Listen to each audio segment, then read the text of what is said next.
Hey guys, welcome to Brotherhood Forged. I'm Joey, and hanging with me is my buddy Paul. We're just two normal guys following Jesus and trying to lead our families well. We started this to build a place for real talk, real growth, and real brotherhood. If you're about faith, leadership, and showing up when it's tough, you're in the right spot. If you like what you hear, hit the share button or leave a review. It helps way more than you know. Let's get into it. Welcome back, episode 21, where we're going to dive into core values. The title for this one is The Code That Forged Men Live By.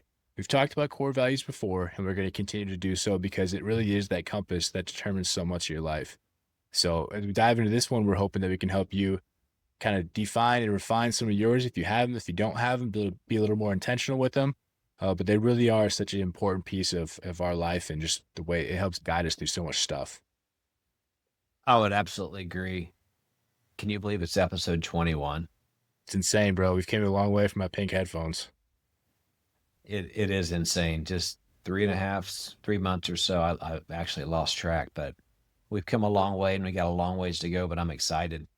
The theme of today's episode is you don't rise to your intentions, you fall to your values.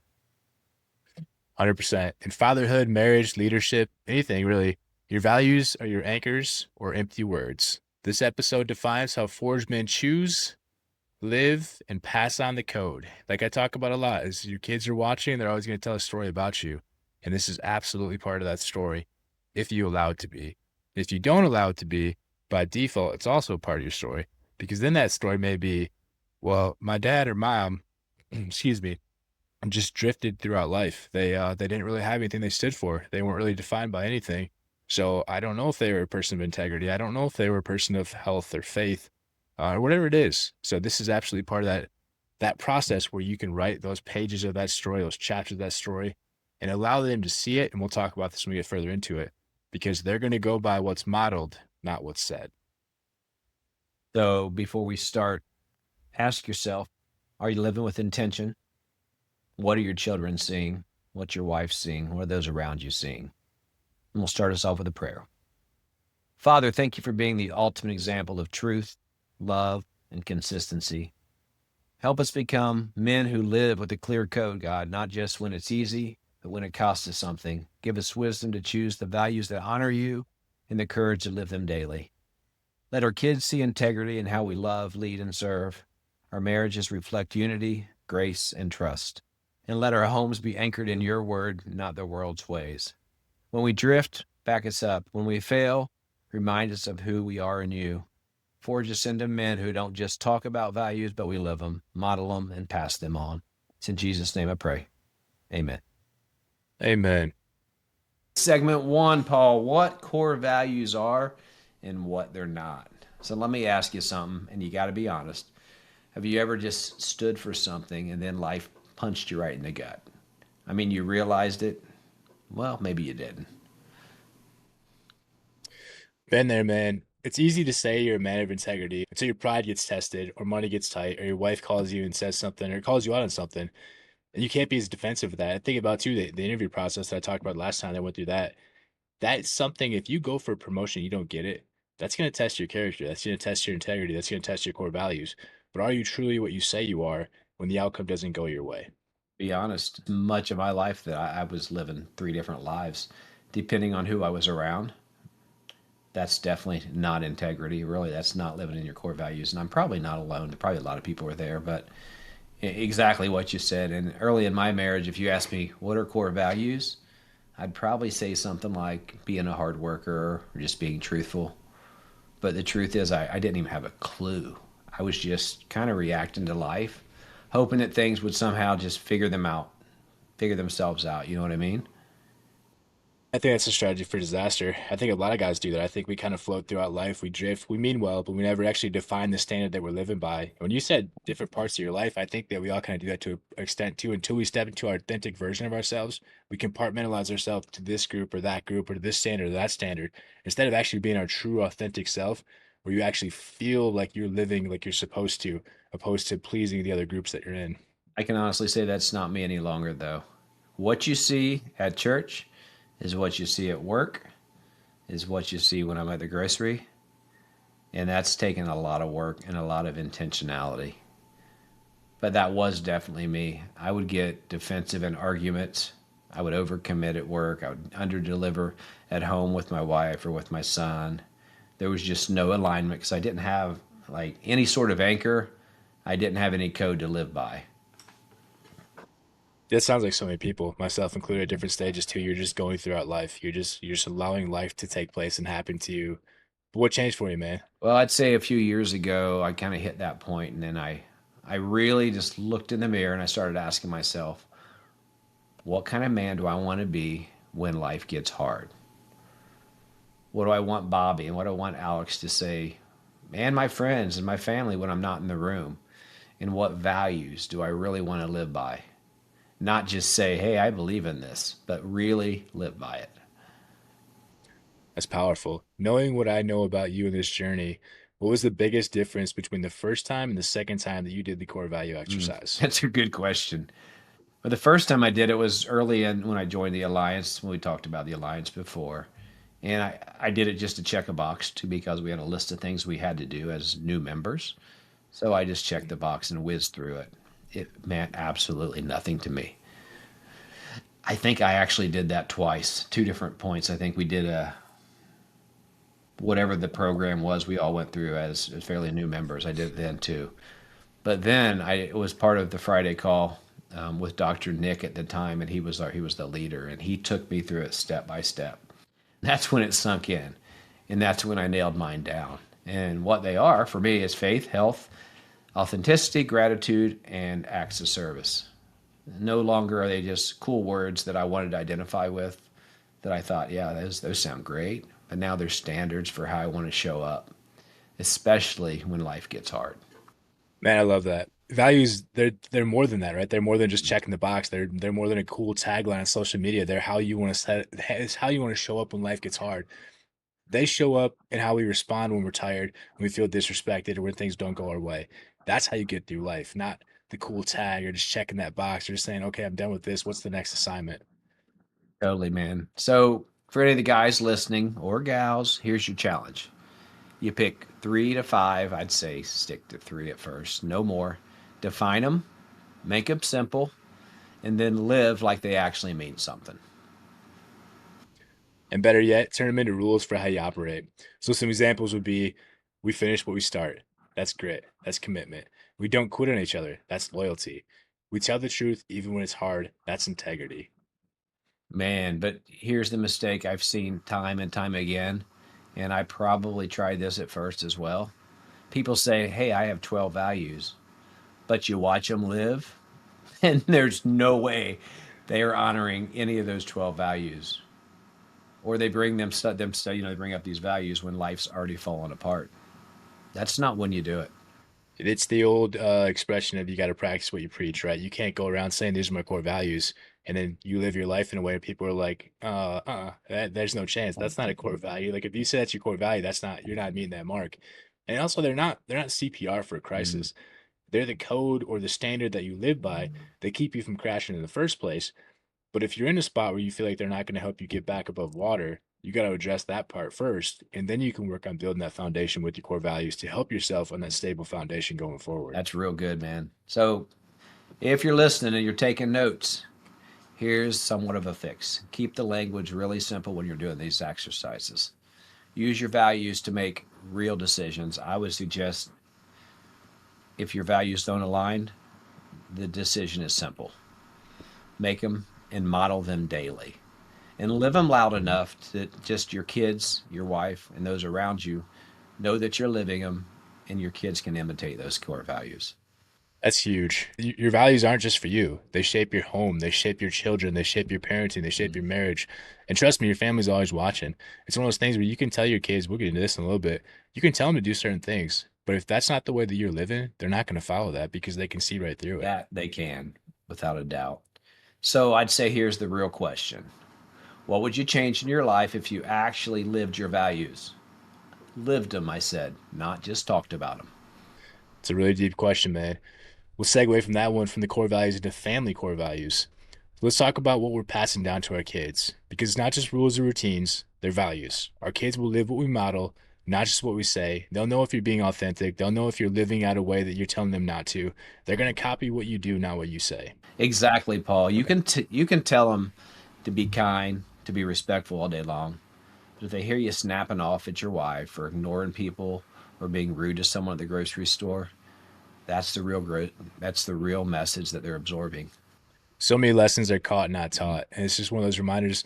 And a really important segue is to have family rules if you need to. You can have a way to build it together where your kids are a part of that conversation, where they see what's important to your family as a way that your family operates. It's not just having a big poster or giving them a lecture, but it's actually picking 3 to 5 values that actually mean something to you in your house. And ours is stuff like faith, courage, partnership, family, and integrity. It can look different for your family, but find the stuff that you really want your kids to model throughout their day-to-day interactions when you're not there to help them get through it.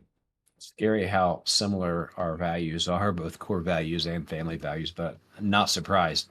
The Mhm. fact that we get along so well and we can do this together and come together on many decisions. And those values, like you said, they're not just for the fridge or the bathroom mirror to look at. You've got to bring them to life. Connect them to real life examples or scenarios for your kids. And it's repetition, doing it over and over and over that makes that stick. Absolutely. It's showing kids the praise throughout the core value that the behavior they did. So if they have a mistake on the softball field or their sport, whatever it is, and they get past it, they work through it. That's to show them that's great. Like, hey, when you did this, this is what it demonstrated. This is what it displayed for me. It's not just about, hey, you overcame that. Put it into practice and really teach them through it. Like I talk about the promotion thing again. They were side by side with through this whole process with me. They helped me pick out my entire suit, all the way down to the shoes that I wore, everything about this whole process. So they were really invested, and they thought for sure I got it, but I didn't. But I can go through the whole process and teach them that, hey, sometimes this is how life goes, and have integrity with the whole process, not about being upset about the end result, but show them that throughout the whole way you can step in your core values, stay authentic to yourself, and really just build off that. Show them the real life examples. And another thing we try to do is connect our family rules to our values. Something that you can use in your household is we speak to each other with respect. That's tied to honor. When it comes to conflict, you can have simple standards like, hey, we don't call each other names, take space if needed, but don't go silent, and always come back for the repair. So these can be more than just core values, more than just family rules. They can literally be a way that your family operates together, and you get the chance to set that standard for your kids. And you're teaching the kids something that's going to serve them for the rest of their life. And hopefully they continue that tradition with their kids and so on, rather than what so many do is never break that generational curse when they're brought up in a way that is just not conducive for a healthy life. You're doing just the opposite. And you're praising their character, you're praising good decisions, you're praising how they deal with difficult situations, stuff that matters. It's all so good, man. And I think one of the biggest mistakes we make as dads is assuming our kids just know when we're trying to instill something in them. But if we're not consistent, if we're not intentional, and if we don't explain the why, that's really, really important. But if you don't explain the why, those values are never going to take root. The consistency doesn't mean that you have to be perfect. There's going to be days where you slip up. It just means, though, if you're consistent with it, you're living out of the alignment and you're being willing to come back to it over and over again. Frame the values in your home, say them out loud, own them when you fall short. Absolutely own them when you fall short. That's when I can't hammer home hard enough. It's when you make a mistake, own it. Teach them about that. Coach them through that so they know it's okay to make mistakes. It's all about how I come back to the table after I did it. Yeah, and owning those mistakes in marriage, as well as being a parent, in friendships and relationships, at work. So many people are so prideful, and pride is just like something I pray for every day to not be prideful. It's a killer. Because at the end of the day, Paul, your legacy isn't built on those big speeches. Once again, like you said, on what we say, it's built in the way we live, small, incremental, ordinary moments with your family. The compound effect, spoiler, teaser, that might be our next book. That's a I, big one, but it's those small daily actions compounded over I'd say time. there's a really good chance that might be our next book. Next month. We will see. Darren Hardy. Segment 3, we're going to talk a little bit more about marriage core values. I know we've dove into those a little bit or delved into them, but we're going to get a little deeper on that. So let's talk marriage, Paul. This time, but not the highlight Instagram reel, the Facebook marriage where everything's peachy, everything's beautiful, but real marriage that you and I are both living every day, which is often wonderful, but often challenging. Yeah, not the edited beautiful sunset wedding pictures or the Instagram date night posts. We're talking about this one where I'm really annoyed with you, but I still love you. It's the part where we all commit to the wedding, but I think we underestimate the commitment that it takes to the marriage, where the real work comes into play. Exactly. And here's what I've learned. Healthy marriages, they're not built on shared goals like, hey, babe, let's take a trip to the lake house. We don't have a lake house, but we would love to have one. Or let's redo the kitchen. Let's put a gazebo out back. Those are things we've actually talked about. They're built on shared values, the stuff that holds us together, the stuff that's underneath. Goals can change. And like anything, man, you could set something out that sounds great on paper until life happens, until life hits, and then that goal can go right out the window with that piece of paper you wrote down of the goal that you had on it. But core values, family values, marital values, those are the things that help you handle life when it gets hard. Yeah. I say, yeah, but that's right. In our marriage, the turning point was when Bobby and I started focusing more on what we want out of life. As we approach Mhm. retirement, it's been become really important for us. And so it's being on the same page, trusting one another, being open and honest, and just keeping God first and foremost, always. That's number one. That's big, man. So often you see people, and I've been there too, and I think you are as well. It's you drift through life without intention. We drift through life without that plan. It can get so dangerous because so much time can go by, and then you sit there and realize, like, oh wow, I don't have enough time to accomplish what I was trying to accomplish, and that can get so dangerous. Yeah. How about budget? That'll test your values real fast. Discussing money. Oh yeah, we used to have some really bad budget conversations that did not go well, and we found a way together to work through it. It's one of those things where when it comes up, whether it's money conflict or even how you spend your Mhm. time, you always have to come back to your values because that's what helped us focus on our partnership and our connection, and really look at connection over correction. It was never that like you're not so mad about who did what in the spending part of it. It really came down to like how can you not be defensive, how can you be aligned in your goals, and then work together through the partnership. Partnership and connection will get you so much further than the opposite. But it's one of those things that we overlook too much. It's simple but not easy, but so easy to overlook. Simple but not easy. That's so good. We are finally on the same budget page, and I have not always been the best budgeter. I've not always been the best spender of our resources, but we are actually very well aligned now. So we're looking for a good retirement together. But we have to set a few guardrails, Bobby and I. And the first would be we deal with one issue at a time, not try to deal with or fix a bunch of things at once. We speak from ownership. We don't blame. Okay, we don't blame much. We're still human.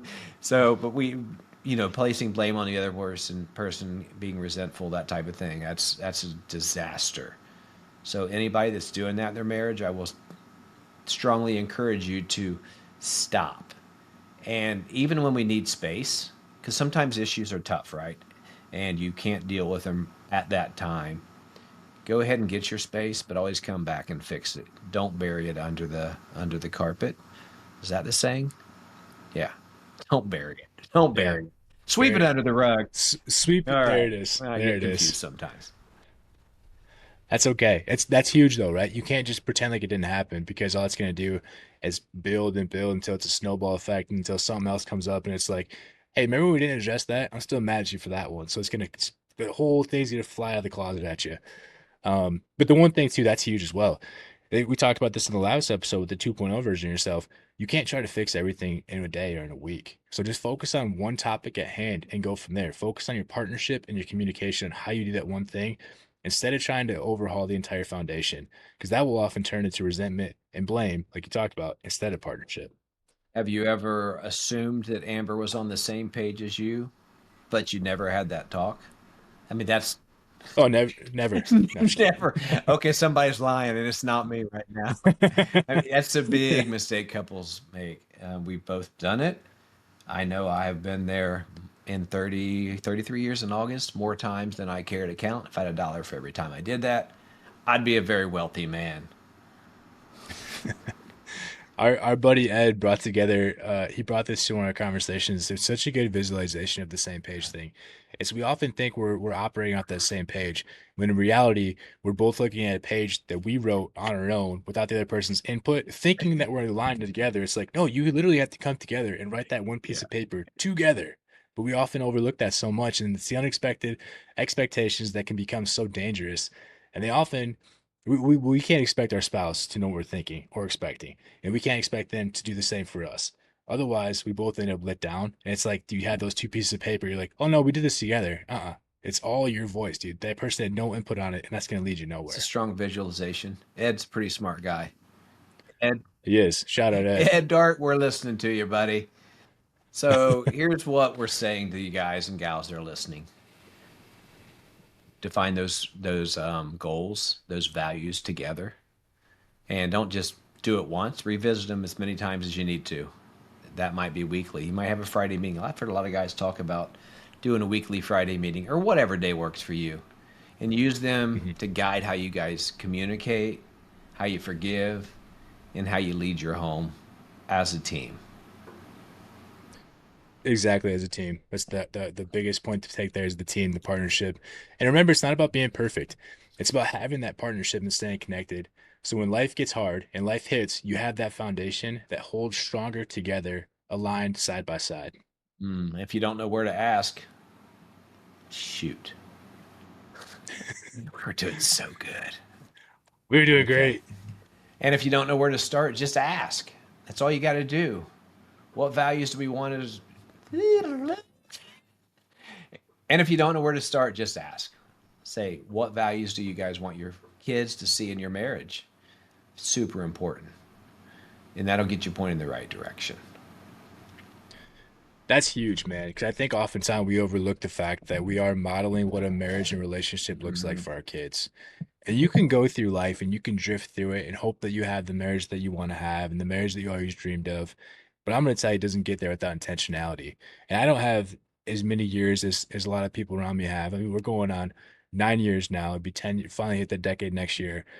But I feel like I'm wise enough to know that if I don't become intentional and proactive and aligned with Amber, these next 10, 20, 30 years won't go the way I want them to, because life will happen.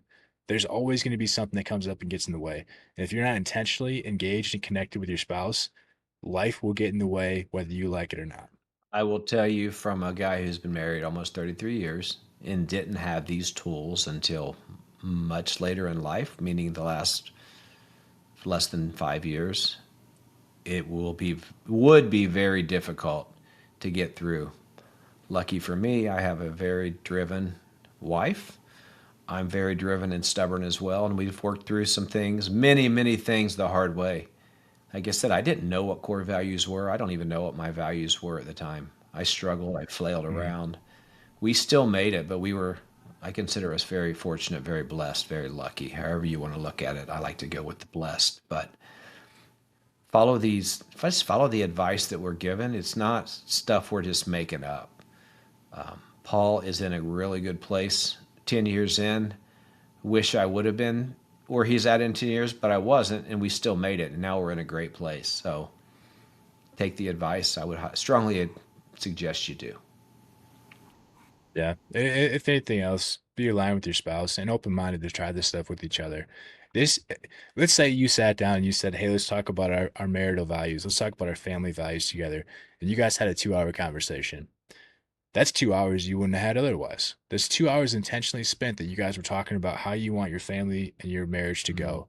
That you probably could have spent watching Netflix. But it's a matter of plugging these things in where you can, and we're not perfect at it. There's times where we may talk about it while we're watching Netflix. Or when Amber did her core value exercise, she was washing the dishes, and I had a list that I read from. I gave her 3 words at a time, and she told me the word that resonated the most with hers, and the girls were sitting there trying to guess which one she would pick. So it doesn't have to look perfect by any means. Find a way to fit it in when you can if it's important to you. But my suggestion is it should be important to you. But just find a way to make it work for you and your family and see what becomes possible. That's interesting the way Amber did hers. I actually did it probably like you did, and I had. So those who aren't familiar with the core values exercise, you'll have I don't know the number, 100 words on a page. You'll pick three at Mhm. a time, usually the top three lines, just say, and you pick the one of the three you would like, or maybe it's two out of three, I don't remember. And then you basically eliminate eliminate till you're down to 4 or 5. It's a great process. It's a great, if you spend your time on it and you really, if you do focus on it, it's very helpful if you put in the work and you actually live these values. Absolutely. It can give you so much clarity and it can just help out with like like talked about the decision making, goal setting, your visioning for your future. Like it just gives you that clarity and helps you feel more authentically aligned. What you're talking about too, man, if you were to have the printout of 100 words, just picture it's like this: faith, integrity, presence, courage, growth, discipline, loyalty, wisdom, honor, legacy. Those are just examples. There's plenty more, right? But you could take two or three of those at a time, take the one that means the most to you, cross the other ones off. And you're going to keep eliminating through as you go through it until you have, I don't know, 10 or 15 words. And that's where it gets really difficult at that point to really find the ones that mean the most to you. And then after you get those defined like that, define them out to what that actually looks like for you in your life. Like faith, for instance, would be trusting God fully and following his lead, even when the path's unclear. It's the foundation, your source of strength, identity, and purpose. Integrity could look like living in alignment. Your words, your actions, your belief, they match. No matter who's watching, you are the same person across the board. It means doing the right thing even when that's hard, inconvenient, or not seen or applauded by others. So I'd say ask, what would I be proud of if my kids remembered me for this? And then share with your spouse, your family, and build shared family values. That's a really interesting way to think about it. Let's build off that. Let's say, unfortunately, you passed away. We're all going to pass away one day, right? And our kids are left behind, and they remember us by the five core values that we lived out the most, or the five things we lived out the most if we weren't intentional about it. What five words do you want your kids to remember about you? That's a You don't have to answer no. Well, that. I'm just I've told you what throwing. mine are. I would hope they would see Yeah. my faith. I hope that would be first. They would see that I Mhm. honored God and I tried to live every day honoring God, not just in my words, but last about my words, but in my actions, how I treated my body, how I treated others. Health. Not was I this fit supermodel guy, which I am not, but what did I put in my body? Did I exercise? Did I walk? Did I make excuses? Did I lay around all day and watch Netflix? Integrity. Was I a man of my word? Gratitude. Was I thankful for everything I had, not just the cars and the houses, but for my relationship with God, for my family, for just breathing fresh air, for my health? And then service. Did I not only say I wanted to serve, but did I serve others? Was it apparent? And not only did I serve others, but did I do it without needing recognition? I think that's really Mhm. important. That's big, man. It's all about how you live your life. How are you modeling an example for Mm. them? And it's the same, man. I want my kids to see those things and my core values throughout my actions, not just how I tell them to live. I would never tell them to do something that I wouldn't first take the first step on. Like I'm not going to tell them to act a certain way or treat people kindly if I'm not myself treating people kindly. That's just not the way to lead. And the leadership skill of being a parent and a husband, I think, really translate so much to these core values. And the way that they're going to learn from me has to 100% be the way I live my life, not the way I tell them to live theirs. Yeah, to be remembered as being inauthentic. Is that the right way to say that? Yeah. Unauthentic, inauthentic. I'm not. I think so. We Okay. could be wrong, but we're Anyways, gonna if we're go gonna with go it. with inauthentic, that would make me very sad to look down on my family and they said, "Ah, he was fake." That would break my Mm, heart. I want to be the same guy in every room that I'm in and be known for that. I love that, man. How about Let's yeah? switch. Go ahead. Oh, sorry. Let's switch gears to the max effort mindset. You want to take this one Yeah, away for max us? effort mindset for the second time. You won't rise to your goals, you will fall to your values. When pressure hits, your values decide who shows up, not your feelings, not your intentions. A forged man doesn't just ask about standards, he lives by them every day, no matter what. Max effort mindset. That's one of those things that you go through when we talked about making those choices of are you living through your core values. You get to make that choice. So let's plug the tag of make it a max effort choice, a max effort mindset. And remember our tagline here too: built different, forged for more. Mm. I think that's pretty inspiring when you think about if you're making a choice. We're all forged for more. You have more, you're capable of more, but are you making the choice that allows you to step into that or We're not? pretty proud of that new tagline. It took us 21 episodes to figure it out. I mean, that's okay though. As I talk about, Yeah. we're growing, we're evolving. Each podcast is a little bit different, but I think we're getting there on our format, on our structure. And once again, as I say, every time we do a podcast, we really need feedback. We really appreciate feedback, even if it's what you might consider constructive feedback. That's okay if it's meant Mhm. from a place of love, from a place of caring, right, and not someone just trying to tear you down. Which you get those on occasion. You know what we say to them? See ya. You don't need to listen to us. It's fine because we don't need those people. Right. But if you have something productive that could help us, that you see that you like or you don't like, please tell us. There's lots of ways to reach out to us. Go to brotherhoodforged.com. Just got that domain, and there's a link to email you can send to us, please. Yep, absolutely. We appreciate you guys. Want to hop into the book Yeah, let's summary? do it. So we're just doing brief chapters 3 to 10 because the book is how many chapters? 28. 28 chapters. They're not long So, though, but there's yeah, there's 28. 28.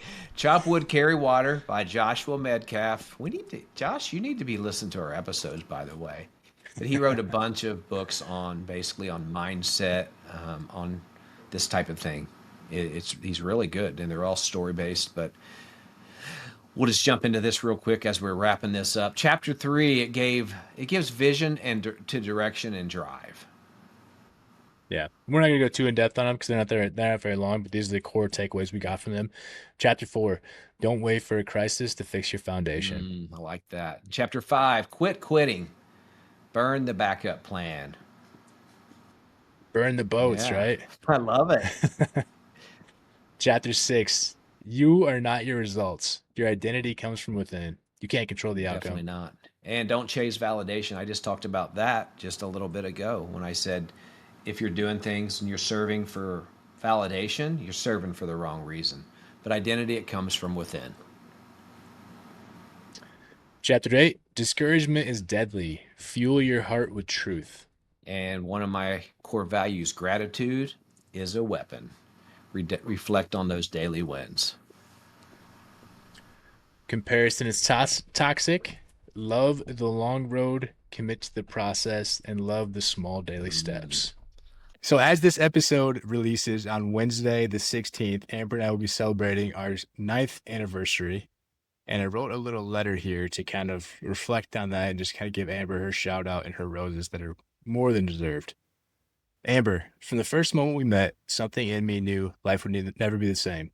The long phone calls, the laughter, the way we just fit, it all felt like a new beginning. Since then, we've created a beautiful life together. We've made moves, faced challenges, built memories, and brought three amazing kids into this world, and have one baby waiting for us in heaven. From our first date at Duke's to the moment I asked you to marry me, every step has meant so much. You've been my anchor, my encourager, my partner in all things, and watching you become a mom, the way you love our girls and now our son, has only deepened my respect, admiration, and love for you. This life we're building feels so natural, like we were built for it. We're aligned, we get each other so well, and we genuinely enjoy spending time together. You truly are my best friend, and I wouldn't trade that for anything. I love you more now than ever before, and I promise to always show up for you. Love, Paul. bro, that's beautiful, man. I heard the voice cracking a little bit there. It was getting me. Yeah, As I was reading, I was thinking about stuff. I don't know how you could read that and not crack a little bit. Yeah, It, and especially as you hold the little baby too, it's like it's cool, man. yeah, being a little bit of a part of your life for the closely for the last few months, right, where we've actually talked a lot. Hmm. Seeing the love between you and Amber, man, it's amazing. I And appreciate it, man. you have tools that most men either have or just don't use, Hmm. and you're bringing those to your marriage. And I got my tools late, and my marriage is amazing now, and it's always been a good marriage, right? But I didn't have the tools you have early on. You know what? Better late than never. Yeah, Life life is really good. You'll be listening to this, I assume, on your actual anniversary. That's special, man. Thanks I for sharing. appreciate it, man. This was a fun one. This was a deep dive for us because We never just want to turn the microphone on and start talking. We always want to make sure we have takeaways and really good content for everybody. The rest of this month, we're going to hopefully have Amber get back on here. That's our plan, once a month with her. And the next episode that tease it a little bit, labels, lies, and legacy, rewriting your identity. So that's a lot, probably to unpack there as far as labels and legacy that people want to have, because too often we can live out of those negative labels. Yeah, closing remark from me. I'm just going to say your values are your legacy in motion. Don't just choose them, but live them. When the pressure hits, men don't rise to their goals, they fall to their core values and their identity if you have it created authentically. So let your values hold the line, and remember, you're built different, forged for more. That's all we got, folks. Be blessed. See you guys. Thanks for listening today. We don't take that for granted. Your support matters. You're part of something much bigger, and we're thankful you're on this journey with us. Stay strong, stay intentional, and know you're not walking this alone. If this challenged you, please share the impact. Growth is better together. We'll see you next time on Brotherhood Forged.